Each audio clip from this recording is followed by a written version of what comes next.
Google actually blocking news in California to protest proposed media payoff bill. So, what is this bill? What is this actually doing, and why is Google getting in the middle of it? So, Google has now began restricting access to news articles for some users in California in response to a pending California Journalism Prevention Act, which would require tech giants like Google and Mark Zuckerberg's Meta to pay publishers for news content. Oh, they should. Why wouldn't they? If you post news to the platform, why wouldn't you? Just like how X pays people to actually publish media articles on their website, why wouldn't you do the same thing on Facebook and Google? That doesn't make any sense. NPR reports that in a show of an immense power and influence, Google announced on Friday that it had started blocking news articles from California-based news organizations from an unspecified number of state residents who use the search engine. The move comes after Google attempts to fight back against the California Journalism Prevention Act, CJPA, the proposed state law that the tech behemoth has been battling for years. The CJPA, sponsored by the Democratic Assembly. Okay, so I don't know if I should support this then, because it is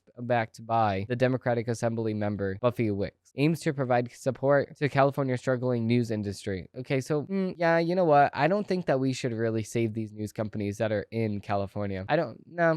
You can just, if you don't like it, then you should just build your own media company. You should just build your own social media company. Isn't that what you told us in 2020? Yeah, no, I changed my position. Oh, you can just die off though.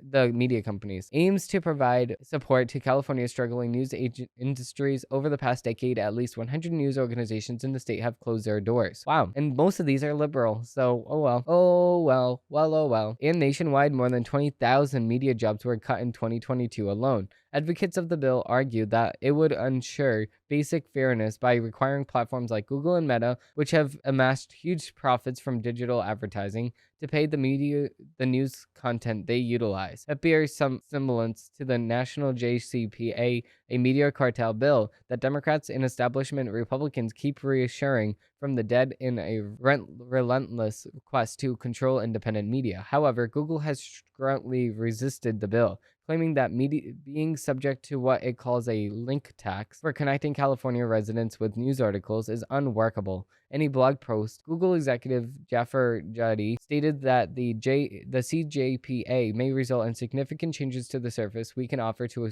Californians and traffic we can provide to California publishers. This is not the first time Google and Meta have employed hardball tactics in response to efforts requiring them to financially support the ailing news industry. Okay, so we'll just take a pause right there because I do want to just do a specification, and I think that they should really add this to the bill. It shouldn't just be like you click on the link, Google has to pay you. If Google uses the information, so let's just say if it's a front page thing and then they use that little blurb and they show users what's already on the website without requiring the users to go on the website in the very first place to find that news or find that info that they're using on the front page. Like, let's just say that you say, when was George Washington born? And they use that little blurb, George Washington birthday, whatever.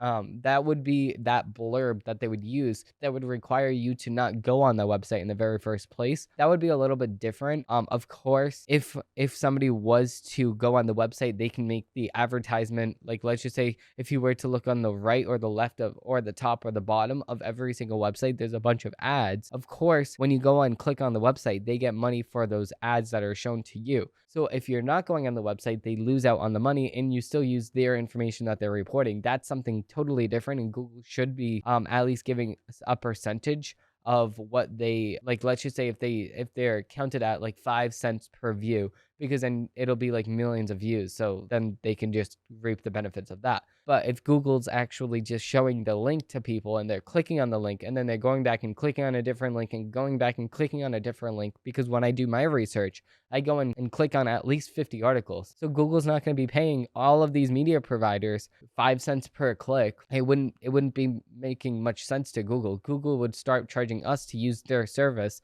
if they have to pay the media companies like that. That wouldn't make a lot of sense. That's based on my understanding of what the bill is, based on my reading of it. It's not really a good bill. they should really put the specifications in there. Like I was just saying, if they don't want to put the specifications in there, then I don't think that they got a bill that is going to be passable, because it's not possible for media companies to do that. You know how many links people share on Facebook every single day? And of course, not everybody's going to click on the link and like it. Or let's just say they go on it for 1 second and they back out, go on another link. What is Facebook and Google going to pay for each of those link clicks? Let's just say if you publish something like a video directly to the platform, that's something different. Then the platform's going to get the benefits of the ads, the pre-roll ads, or the ads on the side of the screen. Obviously, they're going to get that. That's why Twitter pays its creators to create on the platform. Like if you do the X articles and stuff like that, if you upload a video to X and you have the pre-roll ads, stuff like that, that's something totally different. So moving on to the next article, we have John Fetterman. I don't know, this is the weirdest turn of events that I've ever saw in politics in my lifetime.